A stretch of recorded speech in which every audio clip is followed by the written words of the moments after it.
ensemble alors qu'on est dans cette fin de semaine de prière, enfin une semaine qui a duré 8 jours. Voilà, puisqu'on est parti de dimanche dernier jusqu'à aujourd'hui, donc avec le thème de Levons-nous et bâtissons. Donc peut-être que vous avez participé à distance, peut-être vous êtes venus à un ou plusieurs des rendez-vous, vous étiez là aussi peut-être dimanche dernier, en tout cas pour cette thématique qui a été abordée de Levons-nous et bâtissons. Et nous voulons ce matin faire une lecture dans Luc chapitre 14, si vous le voulez bien, les versets 28 à 33. Et puis donc dans cette fin de semaine de prière, eh bien voir ensemble encore un aspect dans Levons-nous et bâtissons. Luc 14, versets 28 à 33.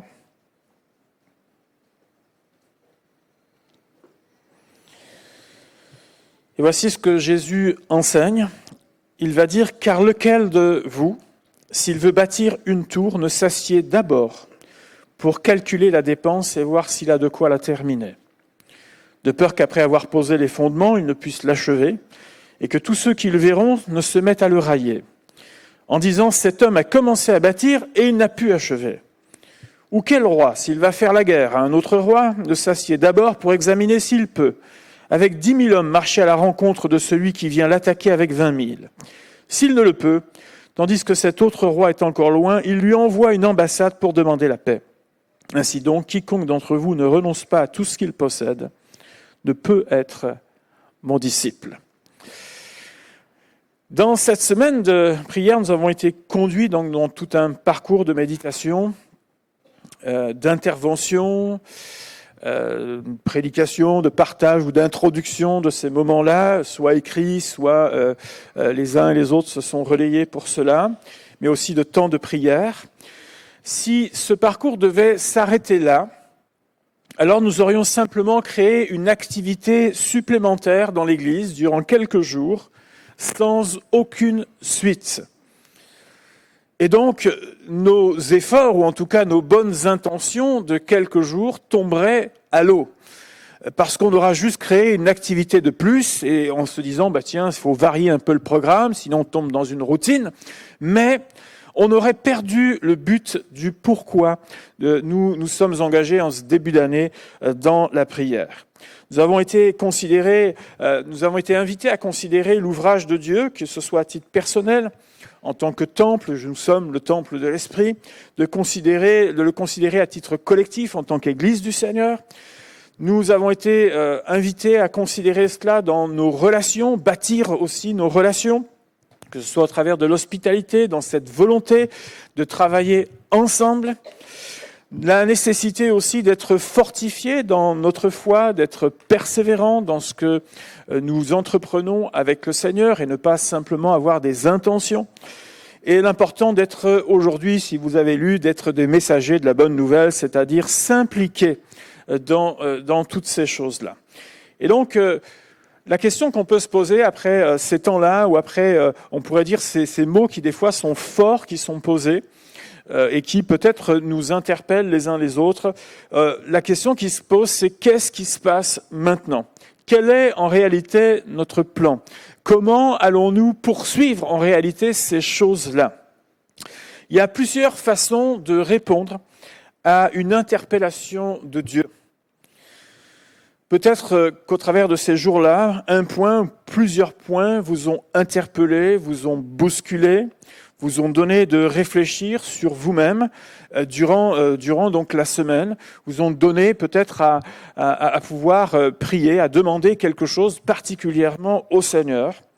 Peut-être avez-vous même répondu à cette interpellation, à un appel particulier ou quelque chose comme ça, considérant un aspect de votre vie qui est en friche, qui peut-être est un peu comme ces portes consumées par le feu, un peu détruites, laissé peut-être à l'abandon, ou pour lequel vous avez dit « Seigneur, viens m'aider, viens à mon secours, Seigneur, parce que j'en ai besoin ».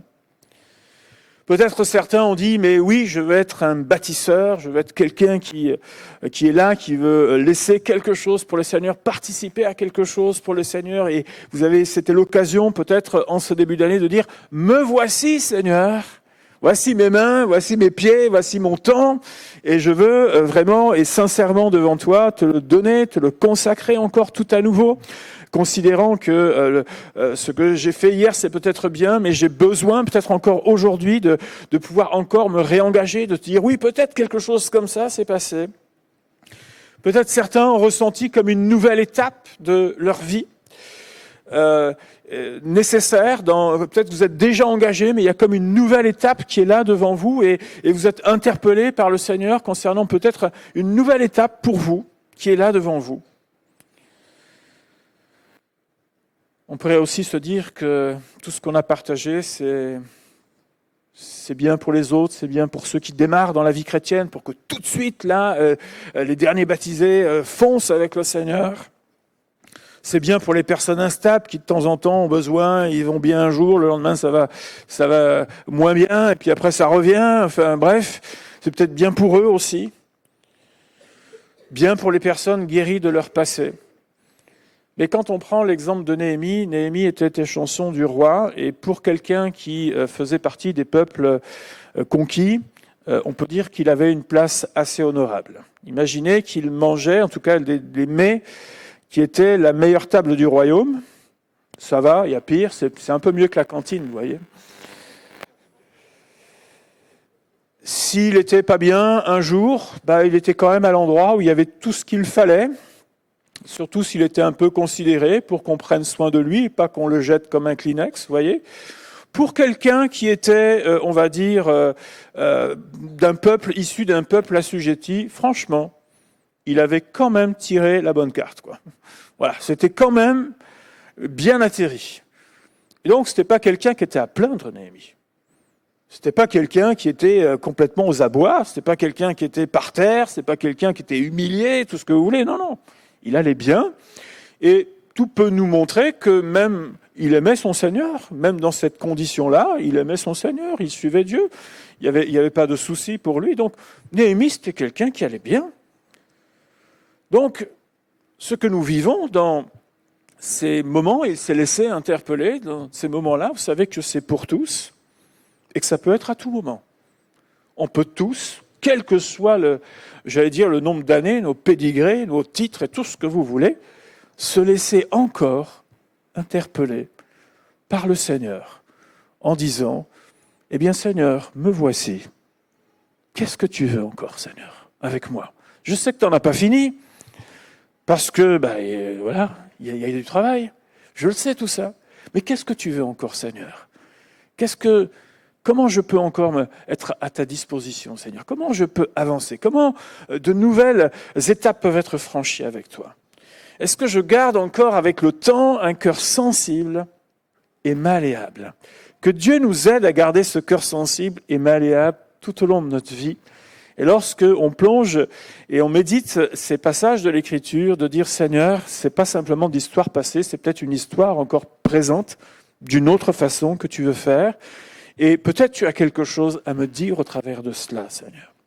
Et on peut avoir plein de réponses différentes par rapport à ça. On peut avoir ce qu'on appelle une réponse intellectuelle. C'est vrai. C'est juste, c'est la parole de Dieu. J'ai rien à dire et même j'approuve tout ça, il n'y a pas de souci. Mais ça ne fait pas le trajet de la tête jusqu'au cœur. Ça reste bloqué au niveau de l'intellect, c'est bon, j'approuve, je mets le tampon, c'est super. Mais ça ne change rien. La deuxième attitude, c'est d'avoir une réponse qu'on appelle une réponse émotionnelle. Je dis oui spontanément, je suis touché. Je suis interpellé, mais je ne donne pas suite à cet engagement et rien ne prend racine en moi. Je suis vite accaparé et préoccupé par d'autres centres d'intérêt qui se présentent à moi. Ça, c'est un autre type de réponse qu'on peut avoir. C'est que je viens, mais il n'y a rien qui change. La réponse qu'on peut avoir aussi, c'est la réponse d'un engagement durable qu'on appelle une alliance avec Dieu. C'est non seulement j'approuve et je reconnais une vérité qui m'interpelle. Non seulement je réponds à cette interpellation, mais je donne une suite à ça. Je ne m'arrête pas là. Je ne m'arrête pas juste à un temps de 5, de 10 minutes où je dis ça c'est bon, je veux ça, mais quelque part c'est comme si on vivait ce temps comme un temps magique. C'est pas un temps magique, c'est juste un premier pas. C'est juste un premier engagement, un premier pas d'engagement qui doit m'amener à d'autres choses derrière. Si on veut un résultat durable, l'interpellation doit amener à un changement avec l'aide de Dieu, bien-aimés. Vous vous souvenez de vos années de chimie à l'école ? Alors remontez, allez-y. Vous vous souvenez ? Je vous remets en condition la blouse, des fois même les lunettes en fonction de ce qu'on manipulait, les gants. Et puis, vous aviez de temps en temps un TP, donc une expérience, vous aviez vu la théorie. Pour certains, donc, ça a été sur le tableau avec la craie, pour d'autres, tableau blanc quand même, ou alors projeté, bref, pour les plus récents. Mais en gros, c'était quand même la même théorie. Voilà, le support a changé. Et puis ensuite, il s'agissait par l'expérience, de montrer cette théorie. Et donc, on était tous là, parfois tout seul, parfois à deux, en fonction des moyens qu'il y avait. On manipulait quelques produits, des fois même la flamme. Ils osaient nous donner des flammes pour faire chauffer les solutions et puis voir un peu ce qui se passait. Et puis globalement, si les conditions étaient réunies, qu'on avait fait ce qu'on nous avait demandé, normalement, ça fonctionnait. C'est comme ça, c'est bon ? Ça fonctionnait. Et on avait beau être 10, 20 en TP, 30, je ne sais pas, dans la salle, normalement, si les choses étaient faites dans les mêmes conditions, on obtenait le même résultat. Jusque-là, tout le monde est d'accord. On obtient le même résultat. Ce n'est pas parce que c'est moi qui ai manipulé, ce n'est pas parce que c'est le voisin, c'est parce que les conditions sont les mêmes. On a mis les bons ingrédients, les bons dosages, etc. On obtient le même résultat. Si on veut obtenir autre chose, il faut changer au minimum un ingrédient ou un dosage, bien aimé. Si vous ne changez rien, vous obtiendrez toujours le même résultat. C'est une loi, c'est comme ça. Si les conditions ne changent pas, si vous ne changez pas un paramètre, à ce moment-là, vous obtiendrez toujours la même chose. Et parfois, dans notre vie avec le Seigneur, on se comporte de la même façon. On voudrait un résultat différent sans changer quoi que ce soit à notre vie, juste en disant « Seigneur, voilà, fais ce que tu veux, mais moi je ne change pas en gros. Mais moi je ne change pas. » Et ça ne peut pas fonctionner, bien-aimé. Néhémie, ça lui a demandé de quitter sa condition. Celle, vous savez, où il mangeait des trucs bons. Ben, il a fallu qu'il quitte sa cantine. Ça lui a demandé d'engager sa foi et prendre même des risques, alors qu'il en prenait, en goûtant, au cas où il y a quelqu'un qui veuille empoisonner le roi, ok. Mais ça lui a demandé plus d'engagement de foi et de risques. Ça lui a demandé de faire des choses qu'il n'a jamais faites jusque-là. Et dans ce livre, c'est impressionnant de voir comment d'une réaction intérieure, lorsqu'il reçoit les nouvelles, beaucoup de choses vont se mettre en place assez rapidement, qui vont radicalement changer à la fois sa vie, mais aussi tout ce qui va se passer au fur et à mesure qu'il avance. Si on avait pu l'interviewer quelques mois plus tard et lui poser cette question, « Néhémie, est-ce que tu regrettes ? Est-ce que tu penses que tu as pris la bonne décision et que tu as fait ce que tu devais faire ? À votre avis, quelle aurait été sa réponse ? Il aurait dit « Je ne regrette rien ». Moi, je le crois personnellement, vraiment qu'il ne regrettait rien. J'ai bien fait de faire ce que j'ai fait. J'ai bien fait de quitter là où j'étais. J'ai bien fait de vraiment d'avancer et de prendre les décisions qui ont été prises. J'ai bien fait tout cela. Voyez-vous, lorsque le Seigneur a rencontré Saul de Tarse, c'était un homme qui avait l'habitude d'être assez borné, têtu et d'aller jusqu'au bout de ce qu'il voulait. Mais il y a quelque chose qui a changé dans sa rencontre avec Dieu, c'est qu'il a appris à fléchir le genou, chose qui était un peu compliquée pour lui, et il a appris à obéir aussi. Très rapidement, très rapidement. s'il était resté de la même nature qu'il était, bien-aimé, on n'en entendrait pas parler aujourd'hui. Mais sa rencontre avec Dieu l'a amené à être transformé. Et des choses ont changé dans sa vie, bien-aimé. Et à partir de là, ça avance. À partir de là, Saul de Tarse, l'ancien Saul de Tarse, celui qui se comportait comme il se comportait, qui faisait comme il faisait, qui avait la mentalité qu'il avait, a été transformé. Et Dieu a poursuivi son œuvre encore par la suite dans sa vie. Alors pour qu'il y ait ce changement durable, on a besoin de persévérance dans nos intentions. Et c'est vraiment là-dessus, je veux dire, levons-nous et bâtissons avec persévérance. Vous le savez, il y a eu ce qu'on appelle un état des lieux qui a été honnête, qui a été fait par Néhémie. En fait, on est interpellé lorsqu'il y a un dysfonctionnement. Parce que quand tout va bien, on n'a pas besoin d'être interpellé. Vous êtes d'accord avec ça? Si tout va bien, tout va bien. Mais on est interpellé lorsqu'il y a dysfonctionnement. Et donc, Néhémie s'est laissé interpeller par le dysfonctionnement, même si ce n'était pas à sa porte, c'était loin de chez lui, mais ça le concernait, c'était son peuple aussi. C'était l'œuvre de Dieu aussi, et il se sentait concerné par ça, par ces fameuses murailles, ces portes consumées par le feu. Un paysage qui pouvait ressembler un peu après un sinistre, si vous voulez, comme on peut en voir de temps en temps. On a des images assez fortes, là, en ce moment, après ravage de feu ou de cyclone. Par exemple, c'est assez sinistré. Mais ce qui est malgré tout positif dans cette situation, c'est que les personnes qui sont déjà revenues à Jérusalem sont au bon endroit. Ils sont en train de revivre une partie de la promesse sans la vivre pleinement encore. Mais ils sont quand même, ils ont retouché le sol, la terre qui était leur terre, la terre promise pour eux. Si vous prenez un personnage comme Daniel, lui, il reçoit une obligation qui va à l'encontre de sa foi, par exemple. Tu manges, c'est pas le problème, c'est pas qu'il était vegan ou tout ce que vous voulez, c'est pas ça le problème. Le souci, c'était les aliments qu'on lui présentait étaient voués à des dieux, etc. Et il y avait un tas de rites et compagnie. Il dit ça, moi je peux pas. Je suis désolé, mais ça je peux pas. Et comprenons bien que c'est pas une personne rebelle, c'est pas un révolutionnaire avant l'heure, c'est pas quelqu'un qui fait grève parce qu'il a envie de faire grève. Vous voyez, on n'est pas du tout dans ce registre.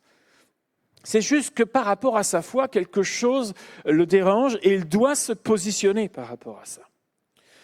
C'est pas un rebelle, puisque tout le reste qu'on lui demande de faire, il le fait sans problème. Mais un point le dérange. Bien-aimé, pour Néhémie, pour Daniel, comme pour tant d'autres, je parlais de Saul de Tarse tout à l'heure, quelle est ta condition aujourd'hui? Qu'est-ce qui fonctionne bien? Mais qu'est-ce qui est aussi brisé? Qu'est-ce qui est au point mort? Qu'est-ce qui te frustre? Qu'est-ce qui t'empêche aujourd'hui d'avancer, de faire un pas de plus avec le Seigneur? Quels sont les bons positionnements qui sont peut-être difficiles à tenir pour toi aujourd'hui? En quoi sommes-nous défaillants? En quoi Dieu nous interpelle? C'est-à-dire en quoi il voit et nous en avons des dysfonctionnements? Pour Néhémie et Daniel, cette difficulté, et même on pourrait dire cet électrochoc, pour Néhémie, ça a été comme un électrochoc, ça va devenir ce qu'on appelle une cause prioritaire pour lui. Ils ont cette conviction qu'ils peuvent vivre autre chose que ça. La situation actuelle pour eux n'est pas une fatalité. Dieu est plus grand dans leur état d'esprit que tout cela. Et si Daniel doit prendre une position qui est assez forte, qui est assez marquée, il le fait parce qu'il sait aussi que Dieu prend soin de sa parole. Il le fait parce qu'il sait que Dieu est plus grand que tout ça. Il le sait que si Dieu, dans son amour, a prévu un certain nombre de choses pour notre bien, il sait aussi qu'il a prévu tous les moyens de nous sortir d'un tas de difficultés. Il sait tout ça. Et donc, il ose à un moment donné faire ce pas de foi. Il dit, moi, Seigneur, je vais marcher avec toi. Mais là, maintenant, on fait alliance, là. Parce que si tu me lâches, je suis à l'eau, là. Mais Seigneur, je fais alliance avec toi. j'ai confiance en toi. Et quoi qu'il se passe, Seigneur, je serai en toi et je serai avec toi. Ils n'ont pas rêvé leur vie. Néhémie n'a pas rêvé sa vie. Daniel n'a pas rêvé sa vie, mais ils l'ont vécu. Il y a un tas de gens, ils vous font un tas de trucs sur tout ce qu'ils aimeraient être. Vous allez les voir 10 ans après, et ils continuent à vous parler des trucs qu'ils aimeraient être. Je dis, mais t'as fait quoi en 10 ans? T'en es où par rapport à ça? Sinon, arrête, tu te fais du mal. Tu te fais du mal. Soit tu dis j'y vais, soit tu dis j'y vais pas. Mais ne te raconte pas une vie, ne te fais pas une vie parallèle. Comme Pierre, ces gens-là sont sortis de leur barque à un moment donné et ont dit, Seigneur, on y va. On y va. Et pas juste, on y va aujourd'hui, puis demain la vie reprend ses droits. C'est on y va aujourd'hui, on y va demain, on y va dans une semaine, on y va dans un mois, on y va dans 10 ans encore. On fonce maintenant avec toi, Seigneur. Un engagement durable avec Dieu. On pense parfois être en sécurité dans notre condition actuelle, mais la réalité, c'est que à certains moments, on est comme enfermé. On a donc la nécessité d'être convaincu soi-même que l'on peut vivre autre chose avec Dieu. C'est ce qu'on appelle exercer aussi la foi. La foi, elle ne doit pas être que dans notre bouche, bien-aimé, en disant la foi, la foi, la foi, la foi, c'est bien de le dire, mais la foi, justement, elle s'exerce. Lorsqu'on doit sortir de notre petite zone personnelle pour dire à Dieu, maintenant je te fais confiance. Maintenant je te suis, Seigneur. Maintenant on avance ensemble et on voit ce qui se passe avec toi, Seigneur. Là, c'est l'exercice de la foi avec le Seigneur.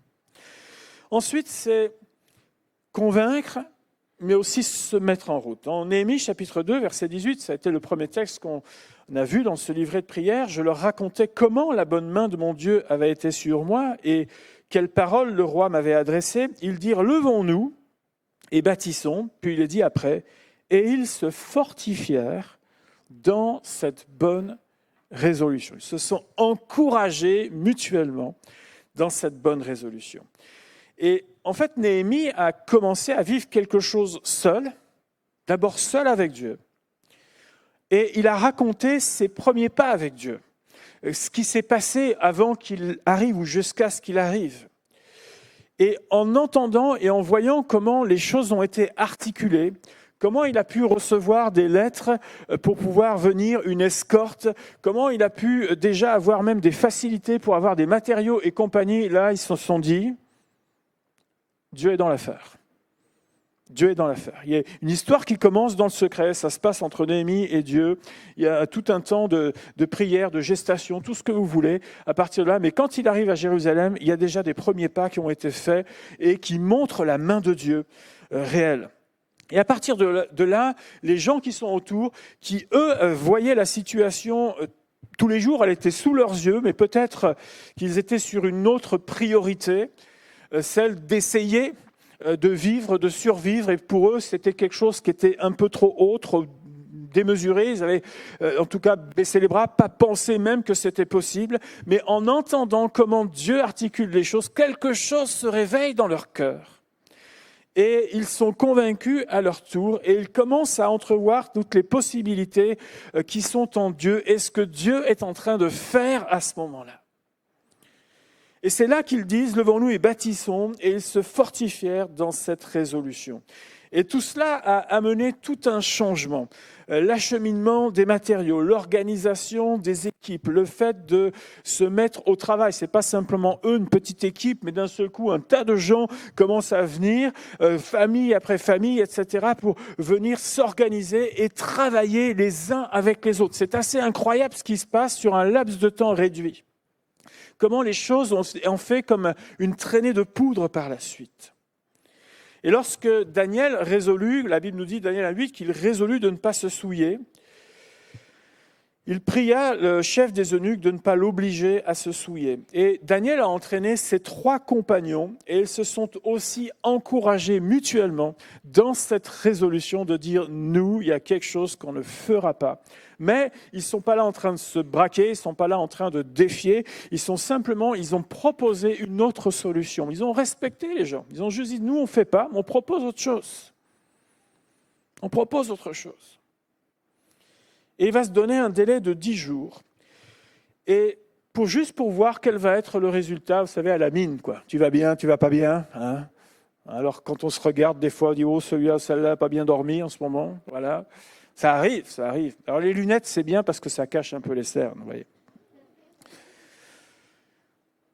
Mais voyez-vous, le lendemain où Daniel prend cette résolution et où il embarque ses amis avec lui, ils ne se disent pas, après une nuit peut-être où, vous savez, comment c'est, ça gamberge un petit peu. Ils ne se disent pas le lendemain, on est peut-être allé trop loin. Peut-être que là, on y allait un peu fort, quoi.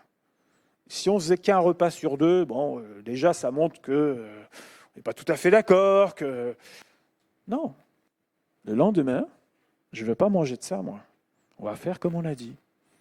10 jours, il tient. Et inutile de vous dire que les yeux étaient braqués sur eux. Inutile de dire que la pression, elle y était là. C'est soit ça fonctionne, et à ce moment-là, ils feront passer une vérité de Dieu, soit ça ne fonctionne pas, et les garçons, au revoir, au revoir. L'importance d'être persévérant, bien-aimé, dans nos décisions. C'est pas juste, je suis touché un moment, mais je suis touché, et ça change quoi? Qu'est-ce qui va se mettre en place, qui va permettre un changement durable dans ma vie? Et une chose qui est importante, c'est, une fois que vous avez pris ce genre de décision, que vous savez vous y tenir, c'est savoir défendre ce positionnement. Et là, ce n'est pas simple. Le livre de Néhémie, comme celui de Daniel, nous montre des personnes qui sont vraiment déterminées. Néhémie a considéré que le fait qu'il soit arrivé avec des lettres de recommandation et certaines facilités était déjà une victoire, mais seulement un commencement. Parce qu'au moment où il a tout ça, excusez-moi, mais les portes sont toujours consumées par le feu, la muraille elle est toujours par terre. Pourtant, il a déjà vécu ce qu'on pourrait appeler des miracles. Mais ce n'est pas fini. Ça ne fait que commencer. Mais que se passe-t-il dès qu'ils prennent cette résolution? Vous voyez, verset 18, il dit « Se fortifièrent dans cette bonne résolution. » Si vous osez aller juste le verset d'après, vous allez comprendre que tout ne s'est pas fait de façon, vous savez, tout s'est écarté, bougé. Vous voyez, Néhémie, il arrive, et presque les murailles elles remontent toutes seules, vous voyez. Non. Le verset suivant nous dit « Sambala, le Horonite, t'obligea le serviteur ammonite, et Gershem, l'arabe, en ayant été informés, se moquèrent de nous et nous méprisèrent. Ils dirent « Que faites-vous là? Vous révoltez-vous contre le roi ?» Et je leur fis cette réponse « Le Dieu des cieux nous donnera le succès. Nous, ses serviteurs, nous nous lèverons et nous bâtirons, mais vous, vous n'avez ni part, ni droit, ni souvenir dans Jérusalem. » Tout de suite, assez vite. Alors, ça ne veut pas dire que c'est à la seconde même. Bien sûr, ils ont dit ça, mais quand ils ont pris cette résolution, ça a commencé à se savoir. Et donc, on peut imaginer que dans les jours qui ont suivi, un petit comité d'accueil est arrivé en disant « C'est fantastique votre truc là ». Non, ce n'est pas trop ce qui s'est passé. Ils ont eu ce qu'on appelle des gens qui sont venus jusqu'au contact là, pour les railler, pour leur faire un petit peu miroiter. Mais alors donc, ce que vous voulez faire, c'est un soulèvement, c'est quoi? Et pour essayer un peu de les intimider. Et au total, c'est 4 formes d'opposition auxquelles ils ont dû faire face, alors qu'ils avaient pris la résolution de faire ce que Dieu était en train, ce sur quoi Dieu interpellait les choses. La moquerie, avec ce contact. Les injustices, elles n'étaient pas externes, hein. Elles étaient internes. Et il a fallu faire un peu de ménage, même à l'intérieur. Et ça aurait pu être un moment clivant pour tout ce peuple, mais en ayant ce cœur qui est droit devant Dieu, les cœurs sont interpellés, ce qui posait aucun problème hier aux gens. D'un seul coup, quand on marche avec Dieu, ça leur pose un problème. Et là, à ce moment-là, ils commencent à se repositionner par rapport à ça et à prendre des résolutions importantes et s'y tenir. Il y a eu ensuite l'intimidation. Des gens sont venus pour intimider, pour menacer. Et puis il y a eu les faux prophètes. Ceux qui ont voulu, vous savez, essayer de diluer le travail qui était fait en apportant des choses qui n'avaient rien à voir avec ce que Dieu était en train de faire. Et voyez-vous, ils ont eu toutes formes de choses qui sont arrivées. Et ne pensons pas les uns comme les autres que quand vous dites « Moi, Seigneur, ça y est, je marche », que demain matin, tout ira bien, qu'il n'y aura plus aucun doute, qu'il n'y aura plus aucune difficulté, que tout se passera comme vous l'avez peut-être pensé, imaginé. Bien-aimé, à partir du moment où tu veux marcher fermement avec Dieu, où tu veux avancer, tu auras de l'opposition. C'est une réalité. Mais celui qui a commencé l'œuvre est fidèle. Et tant que tu resteras en lui, les oppositions s'écarteront, bien-aimé. Ça aussi, c'est une réalité. Et la réponse de Néhémie a été une réponse qui a été ferme. Il n'a pas dit « Ouh là là, mais non, on va faire plus doucement, on va réduire la voilure. » Non, non, non. Je sais pourquoi je suis là. Et je sais où on doit aller, alors on y va. L'opposition. Daniel et ses compagnons ont connu une pression immense pour céder et capituler durant leur vie. Leur refus les a conduits jusque dans une fosse au lion pour Daniel. Dans la fournaise pour les compagnons de Daniel. Mais leur fermeté a été récompensée, bien-aimés. Alors ne cède pas à l'intimidation. Ne cède pas à celui qui dit « Oh, tu vas un peu trop loin, là. Hein, mais un petit bémol quand même. Arrondi. » Ne cède pas à ça. Quand tu sais que tu es sur le chemin du Seigneur, que Dieu est en train de faire une œuvre en toi, ne te donne pas de repos jusqu'à ce que la chose soit terminée. Et s'il s'agit de ton propre cœur qui a besoin d'être restauré et guéri, ne te contente pas d'une prière d'un moment. Suis le Seigneur, qui a promis de restaurer les cœurs brisés. Et tu auras peut-être besoin d'une victoire, d'une autre victoire, encore d'un pas, etc. sur ton chemin. Ne lâche pas l'affaire, jusqu'à ce que tu puisses dire, parler de ce qui avait été brisé pour toi, jusqu'à ce que tu puisses en parler avec détachement. Jusqu'à ce que tu puisses en parler pour pouvoir dire, oui, il y a encore la cicatrice, vous pouvez la voir, mais c'est fermé. C'est fermé. Ça peut me gratter un peu quand il y a les changements de temps, là, mais c'est fini. C'est fini. Ne donnons pas de repos à ces choses-là. Et je trouve que trop souvent, en tant que personne, nous arrêtons en chemin. Nous stoppons ce que Dieu est en train de faire. Nous nous contentons. C'est un petit peu comme lorsque Élisée a demandé au roi de tirer les flèches. Il en tire 3 et Élisée, il avait beau être âgé, il a dit, mais qu'est-ce que tu fais là? Tu aurais dû tirer tout le carquois. Tout le carquois. Ce n'est pas qu'une victoire que Dieu voulait donner. Il voulait écraser tes ennemis. Et bien aimé, l'œuvre que Dieu veut faire, c'est une œuvre qui va jusqu'au bout. Et pour que cette œuvre se fasse jusqu'au bout, bien-aimés, on a besoin que nos cœurs soient persévérants. On a besoin que nos cœurs tiennent leur engagement dans le temps. Pas juste, c'est le début de l'année, Seigneur. Alors, jusque-là, j'ai échoué, mais Seigneur, cette année, vous savez comme moi que ça tient 5 minutes, ces affaires-là. Mais quand tu dis au Seigneur, je m'abandonne, et que demain matin, tu dis, je m'abandonne encore, Seigneur. Et que encore dans 6 mois, tu dis, Seigneur, je suis dans tes mains. Fais ton œuvre, Seigneur. Il y aura des choses qui, en interne, chez vous, bougeront, changeront. Il y a des choses qui, en tant que communauté, bougeront et changeront parce qu'on en a besoin. Parce que l'œuvre de Dieu, elle s'établira de façon durable, de façon, je dirais, costaud dans votre vie. Bien-aimés, ça va au-delà d'un temps de prière. Ça va au-delà d'une semaine de prière. C'est un engagement de vie avec le Seigneur. Quand on dit « levons-nous et bâtissons », que ce soit pour l'interne, que ce soit pour tous les besoins de notre vie, ou que ce soit dans notre engagement avec Dieu, que ce soit en tant que communauté, c'est une alliance en réalité que nous prenons avec Dieu. Et à partir de là, Dieu peut faire son travail. Ça se fait à son rythme.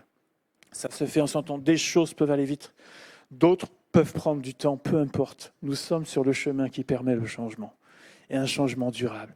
Et je nous invite, bien-aimés, tous ensemble, à considérer encore ce matin que le Seigneur est fidèle, le Seigneur est grand, le Seigneur est bon et qu'il peut faire amener les choses bien au-delà de ce qu'on peut penser encore et imaginer.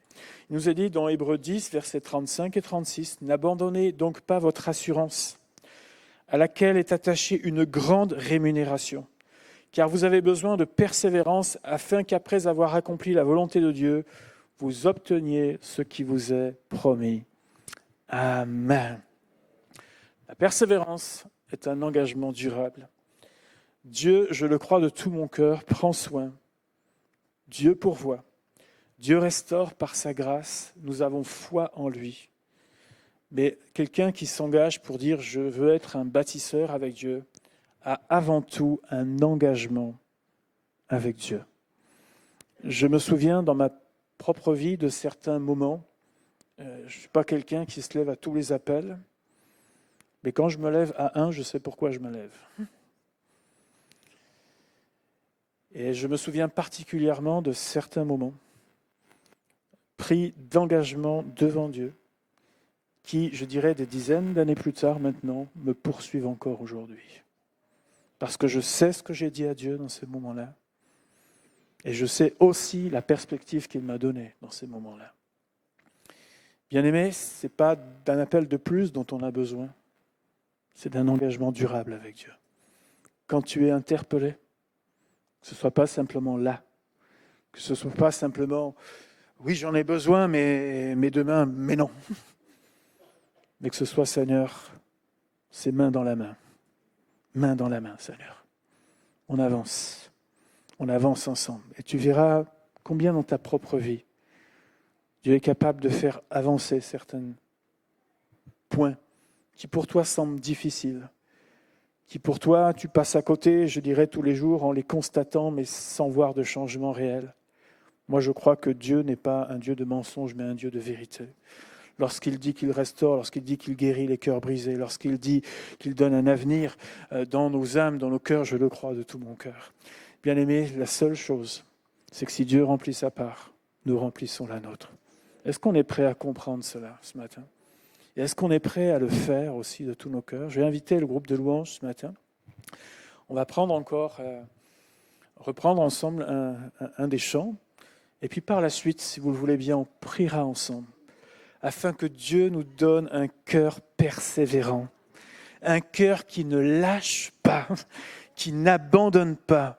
Pensez au pitbull, quand il vous attrape le mollet, il ne vous lâche pas.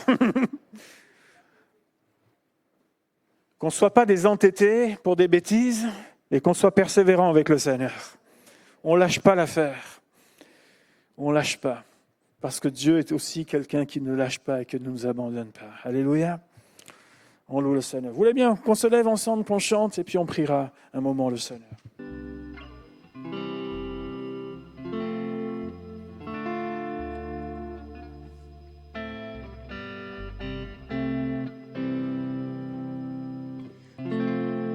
Je veux consacrer ma vie pour que ton royaume vienne, pour que ton royaume vienne, revêtu de ton esprit, revêtu de ton esprit, que les nations se prosternent, que les nations se prosternent. Rends-moi sensible à ta voix, rends-moi dépendant de toi, me voici, envoie-moi, me voici, et conduis-moi, me façonne-moi. Façonne-moi, fais ce que tu veux de moi. Je veux consacrer ma vie. Je veux consacrer ma vie pour que ton royaume vienne.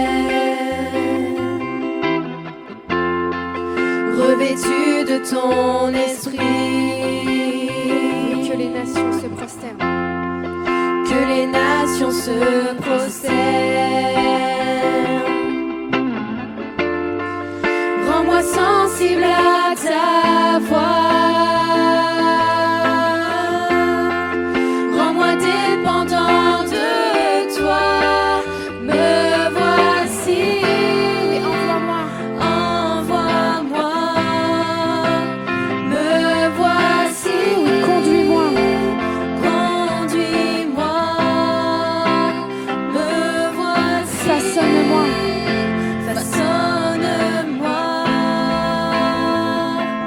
Fais ce que tu veux de moi. Oui, Je veux déclarer au monde qu'il existe une bonne nouvelle. Même si les flots m'inondent, je chanterai l'essentiel. Chaque jour, chaque seconde, je veux dépendre du ciel. Et même si le tonnerre gronde, je répondrai à l'appel.